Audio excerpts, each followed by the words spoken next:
So, the discourse on women's reservation in India is old, and the Women's Reservation Bill has witnessed a long journey in the parliament.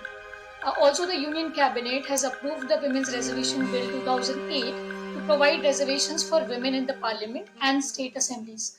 Now, as the bill is passed, India stands facing chances of foreseeable changes in its political landscape. We have Kanksshi Agarwal with us today. Kanksshi is the founder of NETRI Foundation, which is an aggregator of women in the political ecosystem. It is also building opportunities and resources for people who aspire to join politics in India. Kanshi, we know that despite the adoption of numerous women-centric initiatives, the progress in women's political representation has been almost sluggish, and there is a glaring question that even after so many years of independence, why is the representation of women in the politics still disproportionately so low?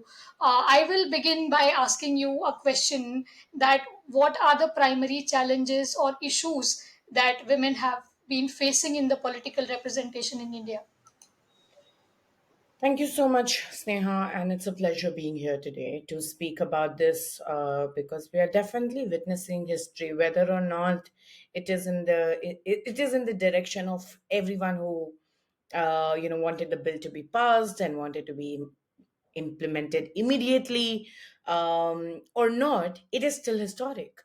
Historic in the sense that we've been waiting for this bill to be passed for the last 26 years. uh, the demand in itself comes from a very rights based approach that women deserve, like it's an end all and be all, deserve, and it's our right to be on equal footing with any other gender, right? And especially in the society that we live in, we know that one gender has had more advantage, access to more resources, less scrutiny, um, associated with them in public life compared to women. When the founding mothers of India were debating reservation during the Constituent Assembly, they purposely said that we do not want reservation because women will end up making it on their own. uh, I think this is also symptomatic because right now we speak like profusely about intersectional feminism. Every generation has had its own way of talking about women's rights, right? And back in the day, it felt rightly so that yes, women don't need a special space and we will make it on our own. However, this country disappointed that expectation. This country, being especially the people in power, the political class, disappointed that expectation and that fervor within women, because we started with 5% of women's reservation in our first parliament, like in our first, in 1954. And the growth has been barely 9% in 75 years. You don't call this normal, right? This is outlandishly abnormal pace of growth. It is condemnable, and it is such a disheartening thing that, despite, as you rightly said, despite so many efforts, we did not see women's participation at the level that we had envisioned it for. So we are at 14%, just a little above 14% right now. Coming to the challenges, I just wanted to lay this context, right? Like how bad the situation really is. Coming back to the challenges, I will break them down on multiple levels, right? These challenges are right from the point of entry into politics, survival in politics, and then success in politics, right? Which are interlinked with personal challenges, societal challenges, and institutional challenges. Let's begin with this institutional challenges, which is within the Election Commission of India, does not mandate, like while it says that parties cannot be formed on the basis of religion, etc., etc. It does not say that parties cannot be formed on the basis of gender. Bring 50% women in the basic fold of the parties, like, all men, 11 men can go and register a new party with the Election Commission of India, and it will not question that why are there no women or queer folks in this. you know so the systemic problem one, but the second systemic problem is also that parties themselves have never given historically more than 9, 10, maximum 12% to women. When women are given seat, and I will add two parties which from last two elections have been very consciously giving tickets to women. I'll add them to the list, but generally, women do not get tickets from the parties, and when they do get it, they are given tickets from the unwinnable seats or from very difficult seats, right? So if you would know that in elections there are these comfortable seats for a certain party, then there are seats that are a no-go area, then there are swing seats. So women are usually given either swing seats or they're given more difficult seats, right? The two parties which have made efforts contrary to the norm are TMC and BJD. TMC has given 40% ticket, BJD has given 33% ticket to women in the last two elections, right? So they have been very actively trying to subvert this norm.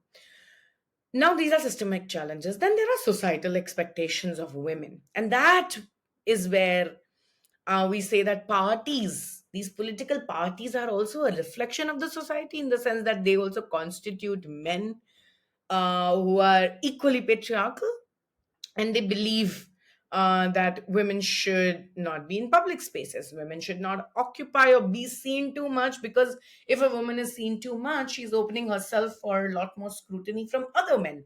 We usually say, call out women and tell कि यार तुम बाहर मत जाओ, तुम बाहर जाती हो तो वो मर्द दिखता है, ये मर्द की प्रॉब्लम है, ये मेरी प्रॉब्लम है, आप मुझे बताइए, राइट? और किसी भी तरीके से दिखता है, और ये चीज तो आपको पब्लिक लाइफ में करनी ही पड़ती है. At Netri we train so many women to be in political life, right? And not only as people who want to be in the electoral fray, but even in organizational politics, even as women as political professionals. When we do this work, we have seen so many women saying, you know what, I don't think I'm ready for the abuses. I don't think I'm ready for the troll.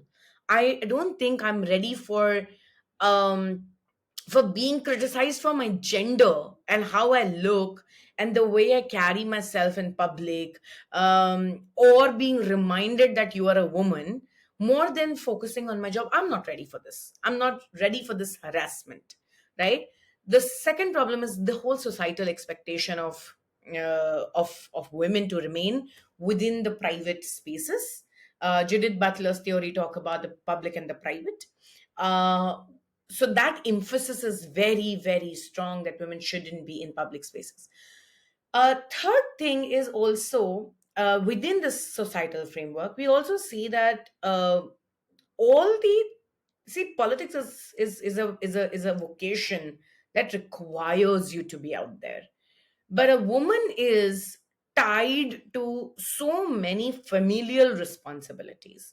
पहले वो माँ बहन बेटी वो सब है, फिर वो एक इंसान है, और फिर वो किसी और के लिए पब्लिक सर्विस कर सकती है. मतलब ये तो जर्नी एक औरत की खत्म ही नहीं होती ना. तो ये जो एक्सपेक्टेशन है of unpaid care at home, घर पे खाना बनाना, आपको सबका ध्यान रखना, you are the care giver. उसके अलावा जो एक्सपेक्टेशंस हैं कि आपको इस समय से अंदर आ जाना है घर के, all those have discouraged women to be in public life, because really it is, I don't want to make it sound easy. Public life is indebted to the public, right? Nobody is saying that you have to compromise your privacy, but you really have to make yourself available, right? And for a woman, पहली बात तो औरतें अपने लिए जिंदगी नहीं जी पाती हैं. यहाँ पे तो अपनी जिंदगी देश के नाम करने की बात है. तो मतलब इतनी एजेंसी अगर मुझे मेरी जिंदगी पर होगी, तो क्या बात है. और अब आते हैं हम पर्सनल रीजंस पे, द इंटरनलाइज्ड मिसोजिनी, कि मैं नहीं कर सकती, मुझसे नहीं होगा, मैं इन सारी चीजों के लिए तैयार नहीं हूं, हमारी ट्रेनिंग इस चीज के लिए हुई ही नहीं है कि हम अपने आप को उस जगह पर देख पाएं. I think these challenges are so complex, and that is why interventions are required to go beyond lip service, to go beyond, um, this idea that हमने तो ये कर दिया है, अब इसके आगे देख लो क्या होता है, right? Yeah, coming back to the bill, Kanksshi, you have been advocating for this long, and I've been reading. A lot of what you have been writing and speaking. Uh, you know, how do you foresee this bill, the Women's Reservation Bill? The big question: how is it going to impact the participation of women in politics for real? बहुत interesting सवाल है. अच्छा, मुझसे तो, मैं तो ठीक है, नेत्री फाउंडेशन पिछले 4-5 साल से ये काम कर रहे हैं. इस देश में ये लड़ाई 26 सालों से चल रही है. So I really stand on the shoulders of many many women across party lines. You call it, you say Brinda Kharat and Geeta Mukherjee and Sushma Swaraj, and I think there are so many women to be named. Ranjana Kumari, from civil society, who was also, like, been a part of this movement. There are so many women to be remembered in this. Um, when we advocate for this, exactly one generation has already passed, right? 26 साल हो गए. I say this bill is as old as me, right? Like, I'm not revealing my age here right now, but it's as old as me, you could say that, right? Like, and which means one generation has already passed. It's time to move and give promises to another generation of women who want to be here. अगर आप मुझसे दो तरीके से सवाल, अगर आप मुझसे एकदम पॉलिटिकल क्रिटिक की तरह ये सवाल पूछेंगे, तो मुझे मालूम है इस बिल की बहुत सारी खामियां हैं. इस बिल में पहले ये इंटरसेक्शनैलिटी की वजह से पास नहीं हो सका, जो कि अभी भी एक मुद्दा कल पार्लियामेंट में उठाया गया लोकसभा में, कि ओबीसी रिजर्वेशन नहीं है. पर मुझे जितनी राजनीति की समझ है, और मैं बोलूंगी कि काफी है, इतनी तो है कि मैं कॉम्प्रिहेंड कर सकूं कि ये बिल कैसे लाया गया है. ये बिल, कल होम मिनिस्टर ने ये एक्सप्लेन किया कि ये बिल वर्टिकल रिजर्वेशन के थ्रू आया है, राइट? आर्टिकल 330 और 332 में हमने जाकर ये कहा कि जो एग्जिस्टिंग रिजर्वेशन है एससी एसटी के लिए, उसके अंडर हम एक विमेन का कैटेगरी भी बना रहे हैं, और जनरल सीट्स में भी. जब OBC as a political category ही आइडेंटिफाइड नहीं है, और मैं अगर आपको एक पॉलिटिकल आंसर दूं इसका, तो वो ये है कि हम ओबीसी विमेन का अगर इसमें इंक्लूजन करने जाते, कल को ओबीसी पूरी कम्युनिटी बाहर खड़ी होती, और ये बोल रही होती कि ओबीसीज का तो वैसे तो कोई भी पॉलिटिकल रिजर्वेशन नहीं है, तो ये औरतों के लिए क्यों कर दिया? Think of the misogyny that would have also followed there, right? ये अभी के समय में, बिकॉज हमारे पास कास्ट सेंसस नहीं हुआ है, और वो एक दूसरा मुद्दा है, वो कुछ पॉलिटिकल पार्टीज का एक दूसरा मुद्दा है कि हमको कास्ट सेंसस उनको चाहिए और करवाना चाहिए. और वो जब होगा, और तब जब वो पॉपुलेशन डिमांड करेगी, जब उस कम्युनिटी के लिए रिजर्वेशन होगा, वहां पे वुमेन विल फिर, मतलब वुमेन का reservation with in that community फिर से होगा. हैविंग सेड दैट, स्नेहा, ये दूसरी बात, इस बिल की टेक्निकलिटी की परेशानी ये है, जो आज इसका मुझे लगता है कि एक बहुत ही, जिस लिंकिंग की वजह से ये बिल बहुत ही मुश्किल बन गया है, वो है डीलिमिटेशन. अब वो मुश्किल है इसलिए है कि आप ऐसे मान लीजिए कि जैसे जैसे औरतों की ये जो लड़ाई थी, पहले हमने देखा कि पहले पार्लियामेंट में लोग एक दूसरे को मारने पर उतर आए थे, और औरतों को अपने आप को बचाना पड़ा था. पहले के पार्लियामेंट की अगर आप कहानी देखेंगे, जहां पे ये बिल डिस्कशन में आया था, it was very very hard to even pass this bill, because there was physical violence as well in the parliament. This bill was torn up. Now no political party will try to even go against women, because women have significantly become a big number on the polling booths. Women are bigger voters than men at this point. and no party wants to offend women. There are so many political parties that continue to retain in power or come back in power because of women vote.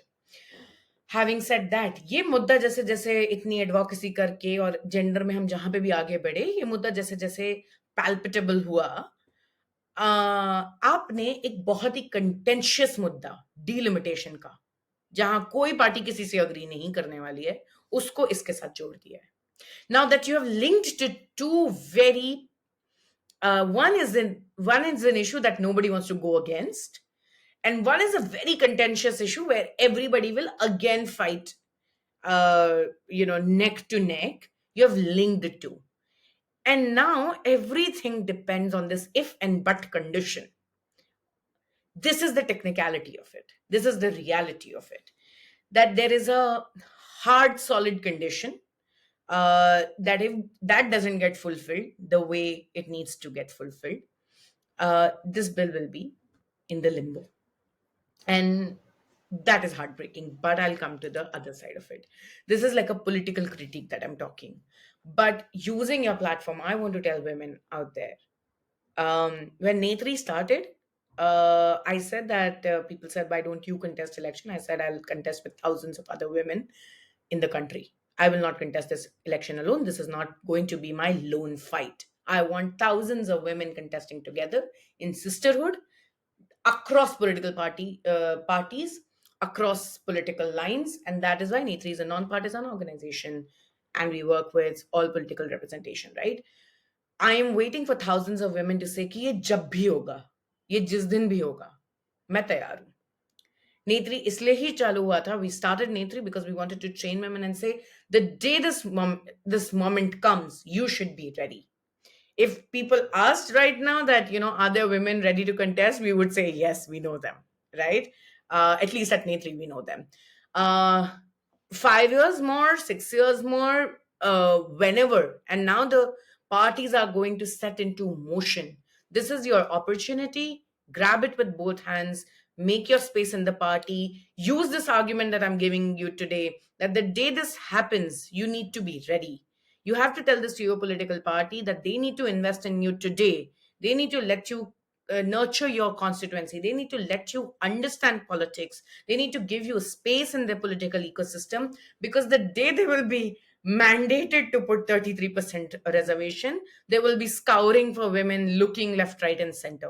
And so many women have been in the political ecosystem. They're already part of the political parties. They have just not been given any positions of responsibility. They are used largely as karyakartas.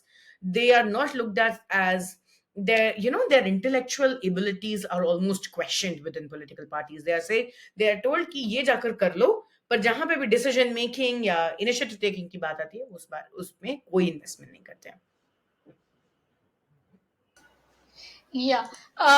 One more thing, Kashi, I've been seeing this, and I'm sure you have also heard the argument which's been there for at least for the past 2 days, that this reservation is only going to probably benefit privileged women, which is going to worsen the situation for marginalized and unprivileged groups.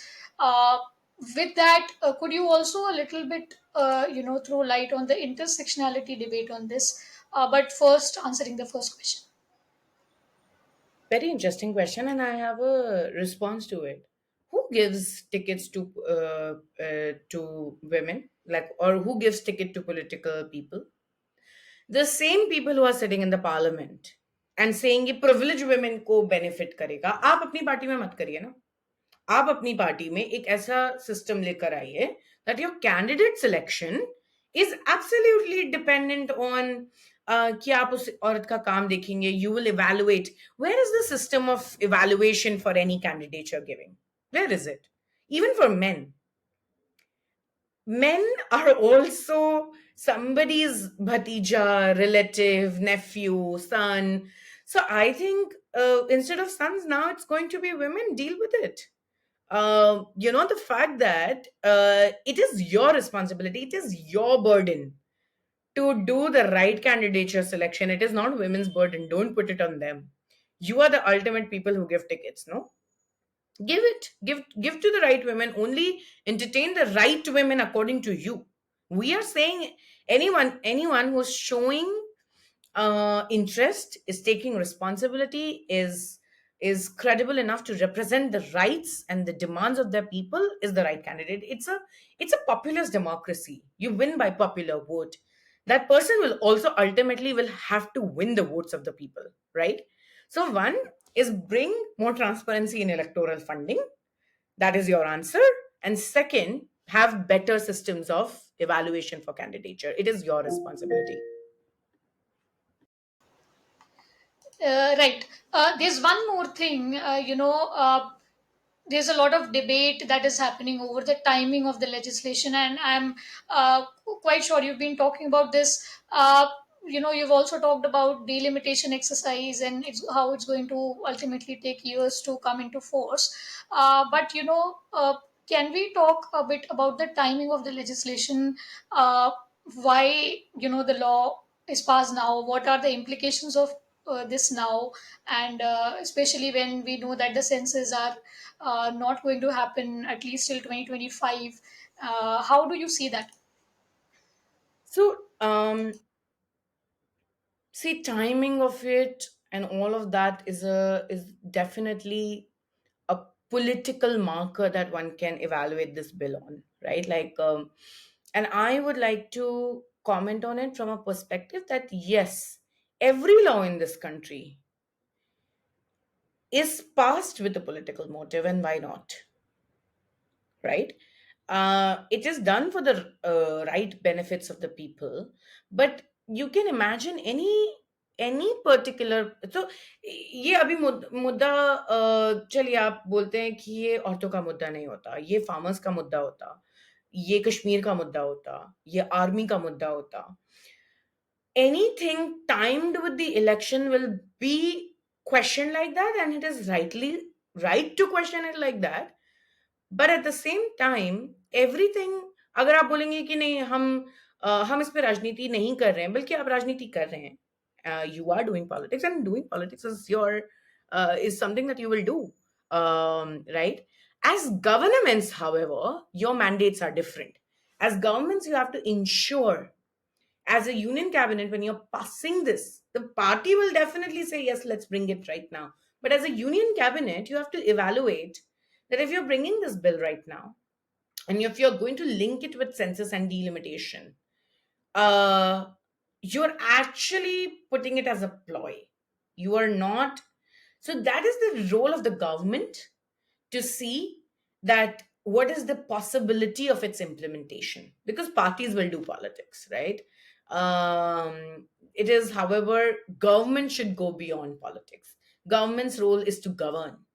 Government role is to make sure that the implementation is proper, because they are bureaucrats, and so many institutions and commissions will be involved in doing this. So bureaucrats and civil servants, plus staffs of the public office, so many people will be involved in this exercise, right? So given that, it is, that is my whole problem. This could have been done immediately if you were to do readjustment of the constituencies right now, and you were to say that on this day we have constituencies on these bases. So we were, I think there is much scholarship to be done on how you were able to do SC/ST reservation, and you needed census to do that, because you needed to say कि कहाँ पे वो population ज़्यादा है, right? You needed population census.